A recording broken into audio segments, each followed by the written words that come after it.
안녕하세요. 현쌤의 어른학교 현쌤입니다. 이놈의 얄미운 이 친구는 왜 안 보이나 싶으면 또 날리고 그러는지 정말 짜증을 안 낼 수가 없네요. 여러분들 비말 차단 마스크만 잘 써도 높은 수준으로 예방이 가능하다고 하니까 마스크 꼭 잘 쓰고 다니시고 손도 잘 씻고 다니시길 바랍니다. 이럴 때 딱 어른학교 영상 보면서 공부하면 참 좋겠죠. 그죠? 자, 오늘은 주택연금에 대해서 알아보려고 합니다.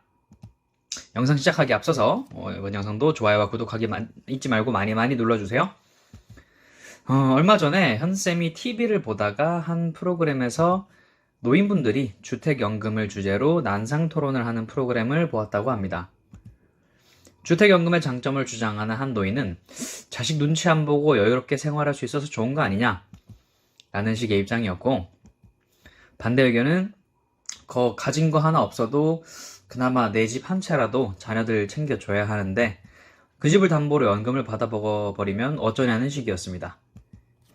양측의 의견을 듣고 있자니 참 울지도 웃지도 못하는 우픈 상황에 쓴웃음이 나오더라고 합니다. 하지만 너무나 현실적인 이야기였기에 곱씹을 수밖에 없었던 거죠.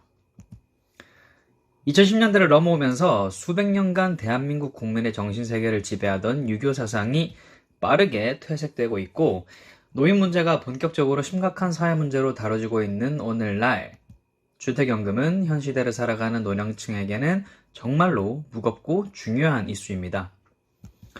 지금부터 똑형과 함께 주택연금에 대해서 상세히 알아보도록 하겠습니다. 제일 먼저 주택연금이란 대체 무엇일까요? 주택연금이란 본인 소유의 집을 담보로 설정하고 그대로 그 집에 거주하면서 매달 국가가 보증하는 연금을 꾸준히 지급받는 제도로서 노후자금 마련을 고민하시는 분들에게 매력적인 연금 지급 방식 중 하나입니다. 주택연금은 가입 시점에 연금 금액이 고정되므로 중간에 주택 가격이 높아지게 되면 많은 분들이 손해를 보는 게 아닌가 생각하시는 경우가 많은데요. 실제로 이런 이유 때문에 최근 주택연금 중도 해지자들이 급증했다는 기사가 나오기도 했습니다. 물론 이런 경우에 대한 대비책도 있기는 합니다. 주택가격이 상승하게 되면 당장 받으실 수 있는 연금액은 고정이라서 어쩔 수가 없지만 주택 소유자 사망 시까지 지급된 전체 연금액과 주택가 상승분을 비교하여 연금액이 그보다 적을 경우에 한해서 그 차액만큼을 상속인에게 돌려주게 됩니다.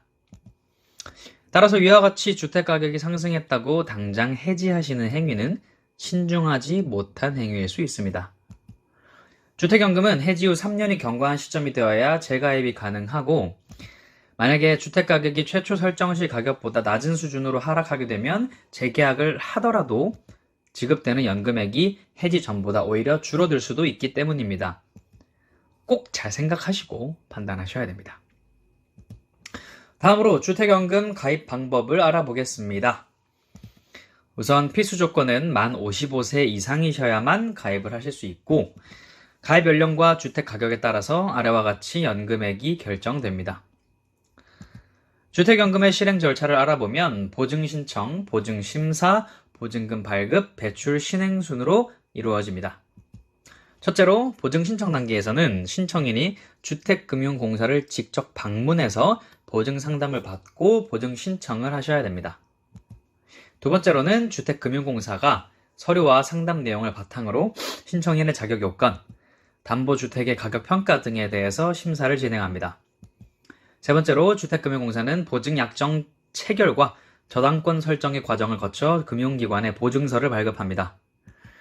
마지막으로 신청인이 금융기관을 방문, 대출거래 약정을 체결하고 금융기관에서 최종적으로 주택연금 대출을 실행하게 되는 겁니다. 어찌 보면 그냥 일반적인 주택담보대출 절차랑 비슷한 것 같죠? 네, 맞습니다. 은행에 주택을 담보로 대출을 하는 체계와 기본적으로는 다를 것이 없습니다.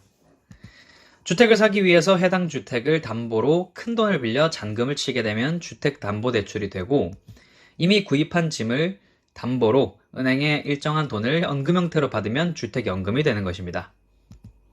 다음으로 주택연금의 장점은 무엇일까요? 첫 번째로는 평생 거주, 평생 지급을 국가가 보장해 준다는 겁니다. 두 번째로는 가입자가 사망한 후에도 그 배우자에게 100% 승계하여 연금을 지급해주는 방식이 적용이 되어 있습니다. 세 번째는 집값이 상승하게 되면 상승분보다 연금 지급을 덜 받은 경우에도 정산하여서 남은 금액을 자녀에게 똑같이 상속해 줄 수 있는 시스템입니다. 마지막으로는 연금 지급액을 집값 상승분보다 더 받은 경우에도 초과액을 뱉어내라고 청구하지 않아서 손해볼 게 없는 장사입니다.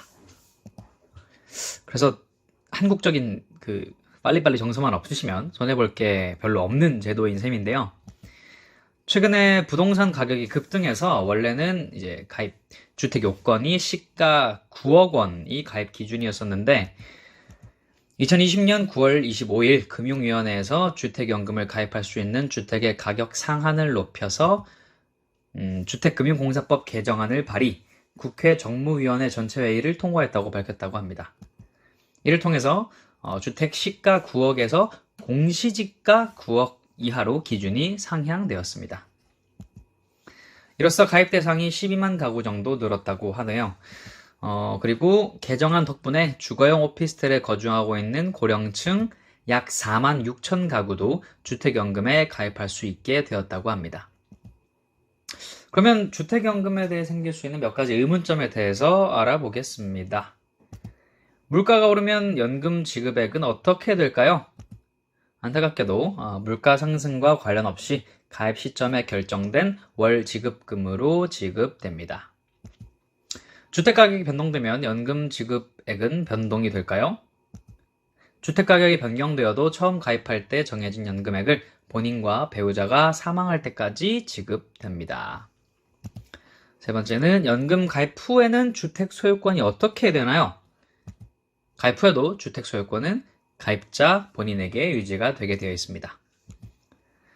본인 소유의 주택에서 평생 거주 가능하며 평생 거주 보장, 주택의 사용과 처분은 가입자가 직접 결정할 수 있도록 되어 있습니다. 그리고 단, 주택금융공사는 대출 채권 확보를 위해서 주택에 대해서 1순위 근저당권을 설정할 수밖에 없게 되어 있습니다. 네 번째로는 연금 가입 후에 혹시 이사를 갈 수 있나요? 라는 질문인데요. 갈 수는 있습니다. 단, 이사하셨을 때 이사하는 주택, 새 집으로 담보주택을 변경해 주셔야 됩니다. 다섯 번째로 장기간 집을 비우게 되면 연금이 중단된다고 하는데요. 이에 대한 답변은 일반적으로 특별한 사유 없이 1년 이상 집을 비우면 연금 지급이 중단되는 게 맞습니다. 단, 아래의 경우에 하나여서 장기간 집을 비워도 연금이 유지됩니다. 첫 번째, 질병치료, 심신요약 등으로 병원 요양시설에 입원할 경우. 두 번째, 자녀 등의 봉양으로 다른 주택에 장기 체류하게 될 경우. 세 번째, 관공서의 명령에 의하여 격리 수용, 수감될 때의 경우. 네, 오늘은 주택연금에 대해서 알아보았는데요. 주택연금이 좋다, 무조건 가입을 해라는 이야기는 아닙니다. 주택연금 가입 여부는 주택가격 상승기, 하락기 등에 따른 판단이 필요한 부분이기 때문인데요. 본인이 처한 상황이나 여건에 따라 최적의 판단을 하기 위한 기초적인 이해를 하고 있자 라는 정도로 알아보는 시간이었습니다. 자, 그럼 이번 영상에서도 궁금하신 점이나 앞으로 이런 내용을 다뤄주었으면 좋겠다 하는 내용이 있으신 분들은 댓글이나 어른학교 카톡방에 들어와서 질문해 주시면 감사하겠습니다. 주소는 이렇게 되고요. 입장 비밀번호는 첫 영상 업로드 날짜인 190328입니다. 좋아요와 구독하기 많이 눌러주시고요. 그럼 다음 영상에서 만나요.